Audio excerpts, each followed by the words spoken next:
L'accord signé contient près de 1300 pages et sera appliqué de manière provisoire jusqu'au vote du Parlement courant février-mars.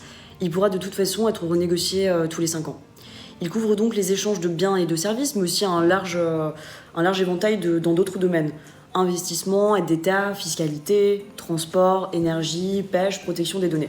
Nous attirons d'ailleurs l'attention des acteurs de ces secteurs sur la nécessité de surveiller les évolutions à venir. Voici donc quelques points clés qui régissent désormais la relation entre Britanniques et Européens. Donc le Royaume-Uni quitte l'espace économique européen, mais il continuera à bénéficier du principe de libre-échange si les entreprises et l'État respectent la réglementation européenne. En cas de différend, un conseil conjoint veillera à ce que l'accord soit correctement appliqué et interprété. Un mécanisme de contre-mesure pourra aussi être envisagé. Concrètement, un contrôle automatique des passagers et des marchandises pourra être rétabli dès le premier semestre 2021. Le Royaume-Uni sortira donc du programme Erasmus. C'est un point important car il a été dénoncé par le gouvernement écossais qui souhaite trouver des solutions alternatives. De manière générale, il désapprouve le retrait de l'Union européenne, une situation qui a poussé la première ministre Nicola Sturgeon à affirmer l'ambition écossaise de rejoindre l'UE et a donc ravivé la flamme indépendantiste. En matière de transport, le traité garantit une connectivité aérienne, routière, ferroviaire et maritime continue, mais non de manière illimitée puisque seules des opérations de cabotage peuvent être envisagées.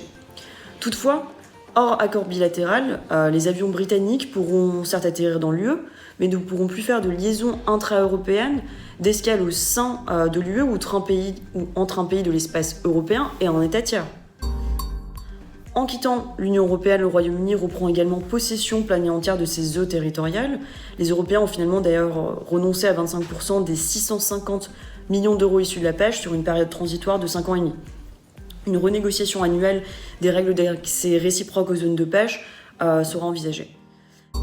La finance, dans l'ensemble, ne fait pas partie de l'accord de libre-échange. Depuis le 1er janvier 2021, la City n'a plus la possibilité de vendre ses produits financiers au sein de l'Union européenne.